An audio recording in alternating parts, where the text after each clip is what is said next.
Welcome to my YouTube channel map of mathematics. আজকের আলোচ্য বিষয় দুটি সরলরেখা বা দুটি ভেক্টরের মধ্যবর্তী কোণ নির্ণয়। হ্যাঁ, ইন 3D মানে ত্রিমাত্রিক তলদেশে দুটি সরলরেখা বা দুটি ভেক্টরের মধ্যবর্তী কোণ কিভাবে নির্ণয় করতে হয় সেটা আমরা শিখব। তো সেটা শেখার আগে, ক্লাসটা শুরু করার আগে বলে রাখি যে এটা হলো 3Dর 3 নম্বর ক্লাস। তো আগের দুটো ক্লাস যারা দেখোনি তাদের কিন্তু এই ক্লাসটা দেখলে সমস্যা হতে পারে বা বুঝতে অসুবিধা হতে পারে। তাই অবশ্যই ডেসক্রিপশন বক্সে লিঙ্ক দেওয়া আছে, 3Dর একটা প্লে লিস্ট করা আছে। ওই প্লে লিস্ট থেকে অবশ্যই আগের ভিডিওগুলি দেখে নেবেন। কোনো অসুবিধা হলে অবশ্যই বলবে। তাই ক্লাসটা শুরু করা যায়। বলছে দুটো সরলরেখা কিরকম,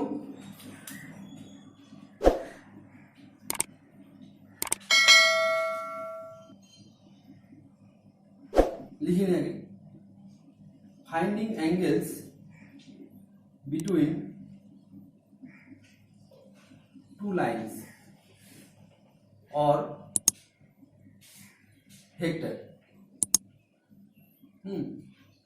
দুটো লাইন অথবা দুটো ভেক্টরের মধ্যবর্তী কোণ নির্ণয় ইন 3D।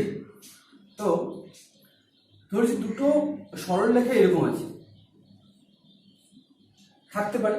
তো এদের মধ্যবর্তী কোণ আমি ধরে নিচ্ছি এটা থিটা। এই থিটাটা বের করতে হবে।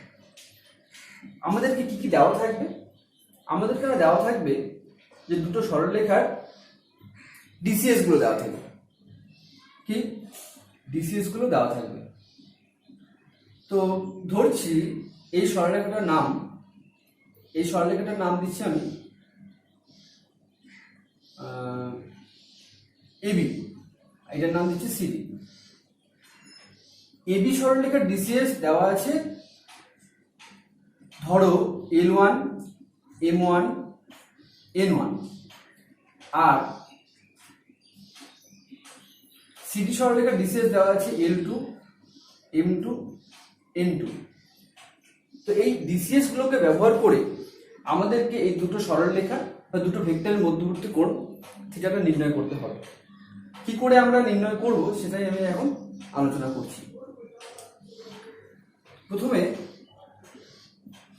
আমি একটা ত্রিমাত্রিক তলদেশে অক্ষ আঁকছি। এটা এক্স অ্যাক্সিস, এটা ওয়াই অ্যাক্সিস, এটা জেড অ্যাক্সিস আঁকছি। আমি কি করব, এই যে দুটো সরলরেখার ছেদ বিন্দু প্রমাণ করার সুবিধার্থে এই ছেদ বিন্দুটাকে এখানে নিয়ে আসবো মূল বিন্দুতে। অথবা একটা কাজ করতে পারি যে এবি সরলরেখার একটা সমান্তরাল সরলরেখা আমি এখানে কল্পনা করতে পারি। কি করলাম, এটা এবি সরলরেখার সমান্তরাল সরলরেখা। আর সিডি সরলরেখার সমান্তরাল সরলরেখা আমি এখানে কল্পনা করছি। এই যে বিন্দুটা আছে না, ছেদ বিন্দুটা, এই ছেদ বিন্দুটা হলো এই ছেদ বিন্দুটা। তার মানে এখানে থিটা কোণ উৎপন্ন হবে।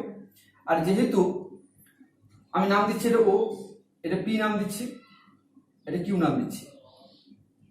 কি করলাম না, এবি সমান্তরাল ওপি অঙ্কন করলাম। আর সিডির সঙ্গে সমান্তরাল ও কিউ অঙ্কন করলাম। যেহেতু এরা সমান্তরাল তাই এদের কিন্তু ডিসিএস গুলো কি হবে, একই থাকবে। তাহলে হিসেব মতো পি এর ডিসিএস কত? পি এর ডিসিএস কত এখানে লিখে দিচ্ছি।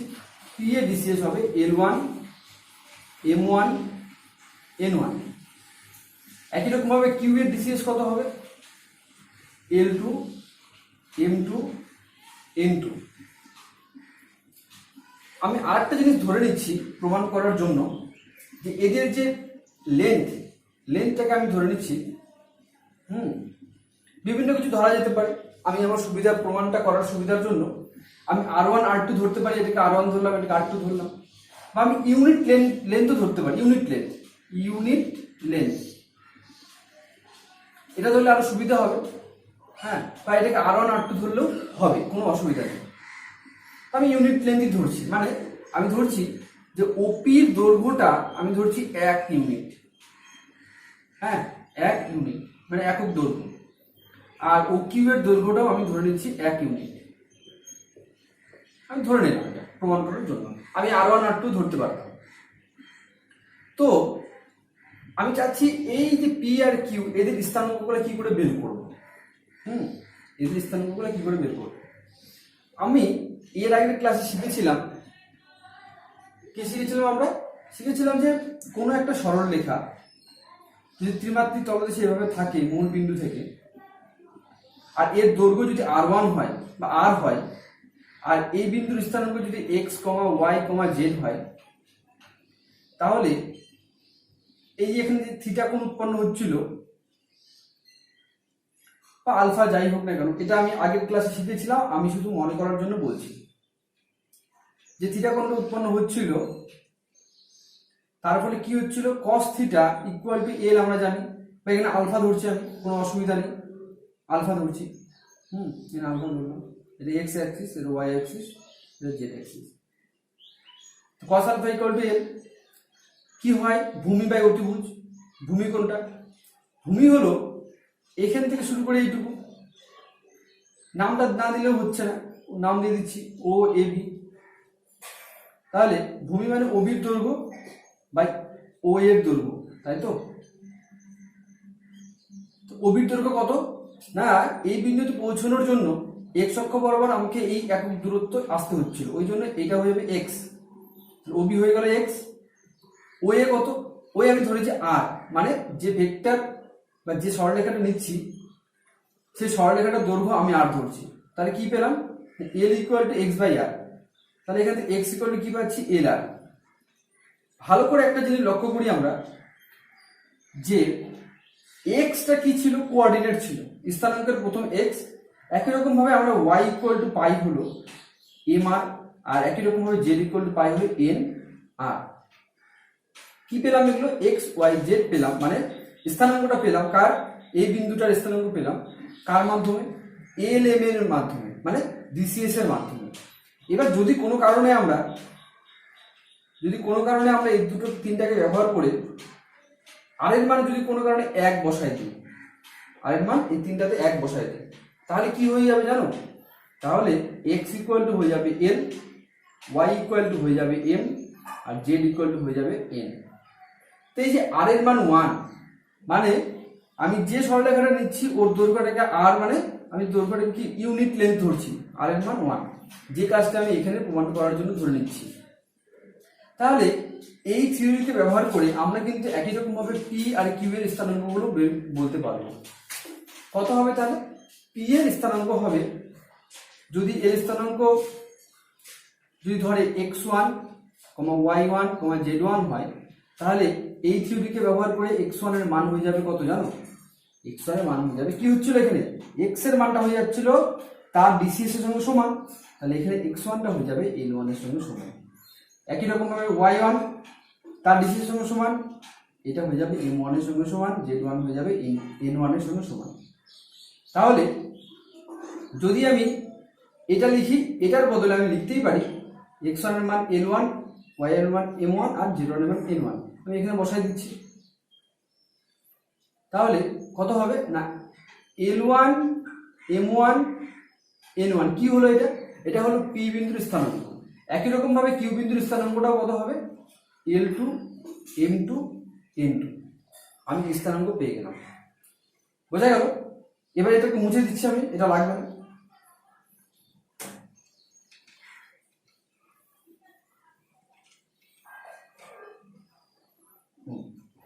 এবার আমরা ক্লাস 11-এর একটা চ্যাপ্টারে শিখেছিলাম ত্রিকোণমিতির প্রপার্টিস অফ ট্রায়াঙ্গেল। ত্রিভুজের ধর্মাবলী একটা চ্যাপ্টার ছিল। ত্রিভুজের ধর্মাবলী চ্যাপ্টারে কি শিখেছিলাম, ত্রিভুজের ধর্মাবলী থেকে আমি লিখে দিচ্ছি চ্যাপ্টারটার নাম, সেটা হলো প্রপার্টিস অফ ট্রায়াঙ্গেলস।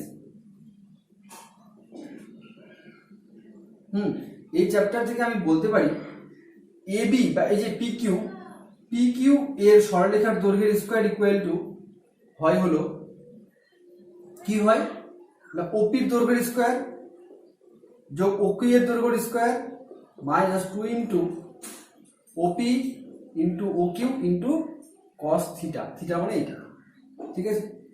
তাহলে এখানে পিকিউ এর স্কয়ার কত হবে, পিকিউ আমরা পড়েছিলাম কি হয়, পিকিউ এর স্কয়ার দৈর্ঘ্য মানে পিকিউ এর মানটা আমি প্রথমে বসাচ্ছি, কি হবে স্থানাঙ্ক x2 মাইনাস x1, x2 মান কত L2 মাইনাস L1, ঠিক আছে, যোগ y2 মাইনাস y1, y2 মান কত M2 মাইনাস M1, যোগ n2 মাইনাস n1 এর স্কোয়ার, এর আবার স্কোয়ার হবে, কেন এটা হলো PQ, এর স্কোয়ার আমি দিয়ে দিলাম, equal to OP square. OP দৈর্ঘ্য তো আমি 1 ধরেছি, OQ এর দৈর্ঘ্য 1 ধরেছি প্রমাণ করার সুবিধার্থে, মাইনাস 2 ইন্টু কস থিটা। কি পাচ্ছি এই রুট ওভারটা স্কোয়ারটা উঠে যাবে, তার ভিতরে সূত্র পড়বে, ভিতরে সূত্র বললে আমি 2ab টার্মগুলোকে এক জায়গায়, এই 2ab এখানে 2ab টার্মগুলো এক জায়গায় আসবে, L1 square M1 square N1 square এগুলো এক জায়গায় আসবে, L1 square M1 square N1 square যোগ L2 square M2 square N2 square minus 2 into L1 L2 আসবে, L1 into M1 M2 plus N1 N2 equal to 2 minus 2 cos theta. বা এটা মানে আমরা কি জানি ডিসিএস দের নিজেদের মধ্যে সম্পর্ক, এটা 1 হয়, এটা 1 হবে, minus 2 L1 L2 plus M1 M2 plus N1 N2 equal to 2 যদি কমন নেই 1 মাইনাস cos থিটা। তো এখান থেকে 1 প্লাস 1 2 এই 2 কেটে দিলাম, তাহলে 1 minus L1 L2 plus M1 M2 plus N1 N2 equal to হয়ে গেল 1 মাইনাস cos থিটা। তাহলে এই 1 1 কেটে গেল, মাইনাস মাইনাস কেটে গেল, তাহলে হয়ে যাবে cos theta equal to L1 L2 plus M1 N2 plus N1 N2। কি হলো cos থিটা মানে যে দুটো সরলরেখার মধ্যবর্তী কোণ নির্ণয় করতে চাচ্ছি তার cos থিটা ইকুয়াল টু কি, যে দুটো সরলরেখাকে আমরা ধরেছি সেই দুটো সরলরেখার ডিসিএস এর এইভাবে গুণগুণ হবে, L1 L2 plus M1 M2 plus N1 N2। এই হয়ে গেল দুটো সরলরেখার মধ্যবর্তী কোণ নির্ণয়ের সূত্র প্রতিষ্ঠা। কি করে প্রতিষ্ঠা করলাম সেটা কিন্তু খুব ভালো মতো আমি ডিটেলসে বললাম, যদি কারো কোনো অসুবিধা হয় তাহলে অবশ্যই কমেন্ট বক্সে জানাবে। এরপরে একটু কন্ডিশনগুলো বলবো। কন্ডিশন কি কি, যে cos থিটা তো এরকম হলো, থিটার বিভিন্ন মানের জন্য কেমন কি হবে সেগুলো নিয়ে আমরা এখন একটু আলোচনা করব। যেটা বলছিলাম সেটা হলো যে থিটার বিভিন্ন মানের জন্য কেমন হবে কন্ডিশনগুলো সেগুলো একটু লক্ষ্য করব। মানে দুটো সরলরেখা থিটার মান যদি আমি কি পেলাম cos থিটা ইকুয়াল এটা পেলাম, থিটার মান যদি ভালো করে একটু লক্ষ্য করি এখানে কখন 0 আসে, cos থিটার মান কত বসালে cos থিটার মান 0 হবে, 90 ডিগ্রি।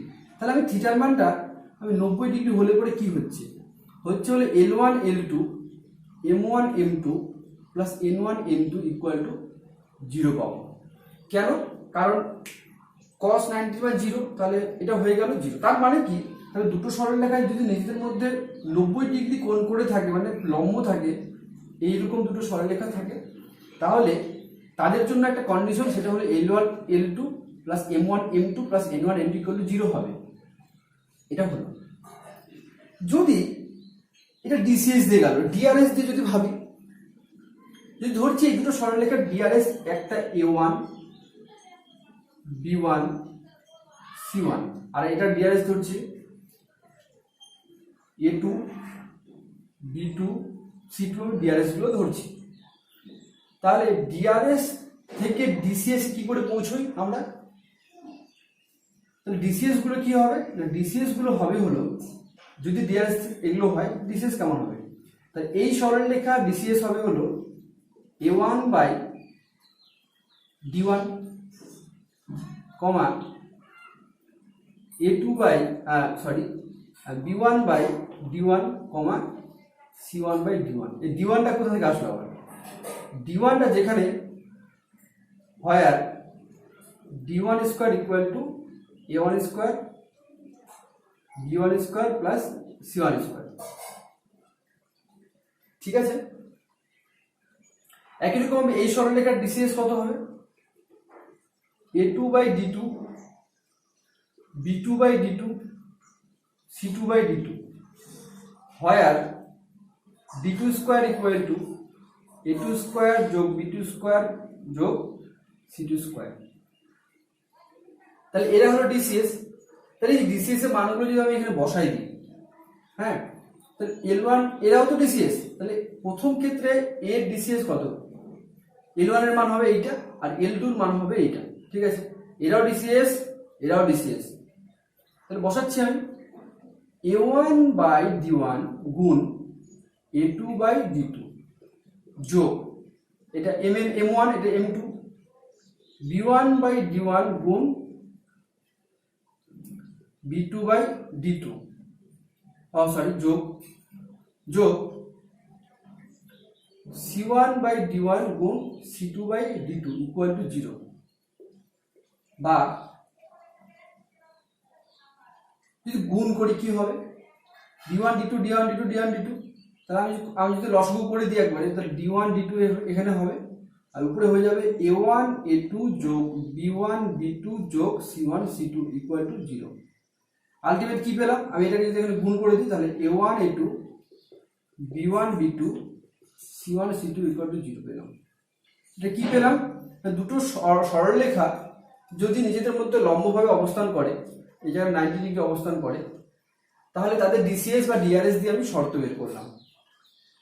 ডিসিএস এর শর্ত হলো এইটা, হ্যাঁ, যে যদি তারা 90 ডিগ্রি হয় তাহলে এটা হবে বা এটা হলে 90 ডিগ্রি হবে।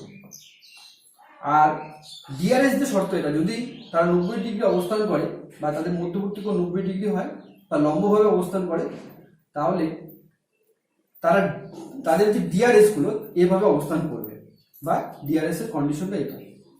এটা কি হলো? লম্ব হওয়ার শর্ত বা পারপেন্ডিকুলার হওয়ার শর্ত।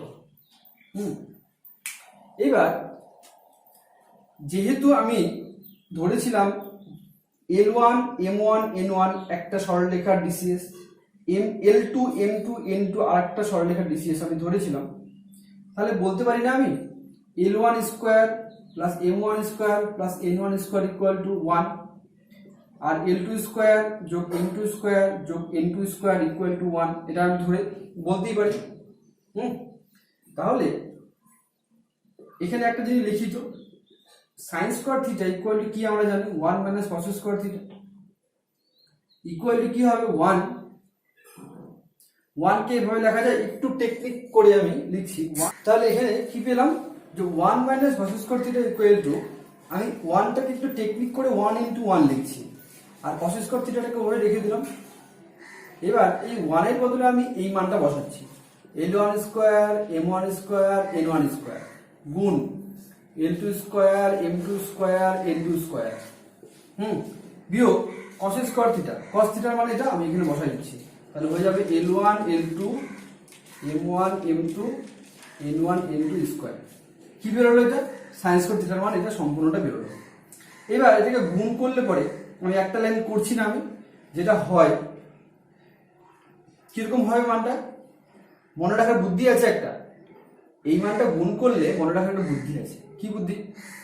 L1 M1 N1 L1 L2 M2 N2 L2, খুব ভালো বুদ্ধি।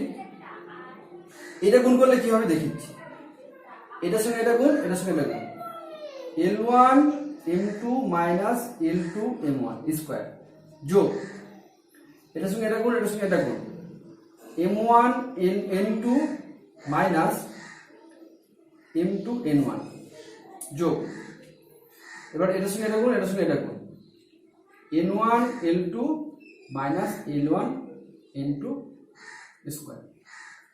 যদি কারোর এটা ক্যালকুলেশন করতে অসুবিধা হয় অবশ্যই জানাবে। এটা হবে। এবার একটা কথা, যে সাইন স্কয়ার থিটার মান এটা বেরোলো। এবার যদি বলি যে থিটা যদি 0 হয়, যদি থিটা 0 হয়, থিটার মান কত? 0 হয়, মানে যে দুটো সরলরেখাকে আমি নিচ্ছি ওর মধ্যবর্তী কোণ 0 ডিগ্রি, তার মানে একটা সরলরেখা আরেকটা সরলরেখার একদম সমানুপাতিক হবে। একটা সরলরেখা আরেকটা সরলরেখার উপরে থাকবে অথবা সমান্তরাল হবে। তো সেই কন্ডিশনে থিটার মান 0, থিটার মান 0 হলে বলে সাইন 0 এর মান 0, সাইন 0 বা সাইন 0 মান 0।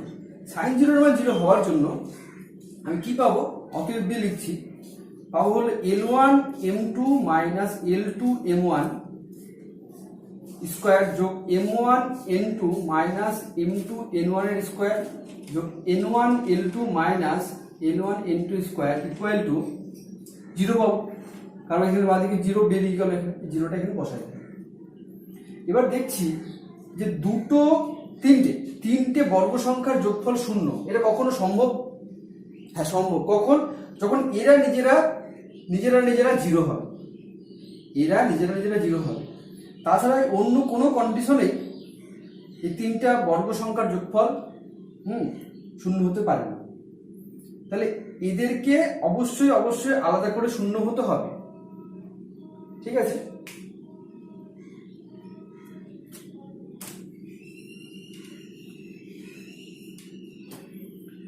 শূন্য যে হতে হবে, তার মানে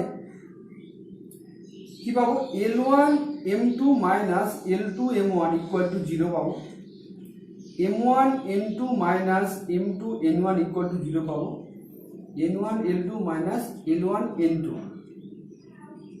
ইকুয়াল টু 0 পাবো। তিনটা কন্ডিশন হয়ে গেল। এবার এটা থেকে কি পাবো না, এটা থেকে পাবো, এখানে লিখছি L1 M2 equal two L2 M1। এখান থেকে কি এটা লেখা যেতে পারে, L1 by L2 equal to M1 by M2, লেখা যাবে। এটা থেকে কি পাবো, M1 N2 equal to M2 N1। এটা থেকে লিখতে পারি M1 by M2 equal to N1 by N2। আর এটা থেকে কি লিখতে পারি, এটা থেকেও লিখতে পারি, এটা লাগবে, লিখে দিচ্ছি। এখান থেকে পাবো হলো N1 by N2 equal to L1 by L2। তার মানে এই তিনটাকে যদি কম্বাইন করি, এই তিনটা কন্ডিশনকে যদি কম্বাইন করি, কি পাবো, কম্বাইন করলে সবাই নিজেদের মধ্যে সমান, তাহলে বলতেই পারি L1 by L2 equal to M1 by M2 equal to N1 by N2। এটা কিসের কন্ডিশন বেরোলো, এটা কোথা থেকে আসলো? এটা আসলো এই থিটার মান যখন 0 বসাচ্ছিলাম, হ্যাঁ, সেই কন্ডিশন থেকেই কিন্তু এই কন্ডিশনটা উঠে আসলো। থিটার মান 0, তার মানে দুটো সরলরেখা একজন আরেকজনের উপরে এভাবে থাকবে, বা দুটো সরলরেখা কি সমান্তরাল হবে। তাহলে সমান্তরাল হওয়ার শর্ত কি, এইটা, যদি দুটো সরলরেখার ডিসিএস দেওয়া থাকে তাহলে পরে এরকম হয়। আর ডিআরএস হলে পরে, যেহেতু ডিসিএস ডিআরএস কি হয়, সমানুপাতিক হয়, তাই দুটো সরলরেখার ডিআরএস যদি A1 এরকম থাকে, A1 B1 C1 A2 B2 C2 থাকে, তাহলে যেহেতু ডিসিএস আর ডিআরএস গুলো সমানুপাতিক হয়, প্রপোর্শনাল হয়, ওই জন্য কি হবে, A1 by A2 equal to B1 by B2 equal to C1 by C2 হবে। একই কন্ডিশন। এটা কিসের কন্ডিশন, এটা ডিআরএস দিয়ে কন্ডিশন, সেটা হলো দুটো সরলরেখা সমান্তরাল হওয়া। আর এটা হলো ডিসিএস দিয়ে একই জিনিস, সমান্তরাল হওয়ার শর্ত। এবার এখানে একটা জিনিস কাজ করা যেতে পারে, আমি সংযোজন প্রক্রিয়া ব্যবহার করতে পারি। L1 স্কোয়ার যোগ M1 স্কোয়ার যোগ N1 স্কোয়ার, L2 স্কোয়ার যোগ M2 স্কোয়ার যোগ N2 স্কোয়ার, N2 স্কোয়ার। কি পাবো, এটা মানে কি 1, এটা মানে 1, তার লিমিট কি 1 পেলাম। তার মানে আমি এখানে বলতে পারি যে L1 by L2 equal to 1, L1 by L2 equal to 1 পেলাম, তাই তো, যেহেতু 1 সমান। M1 তাহলে কি পেলাম এটা, তাহলে এখান থেকে বলতেই পারি যে L1 ইকুয়াল টু L2।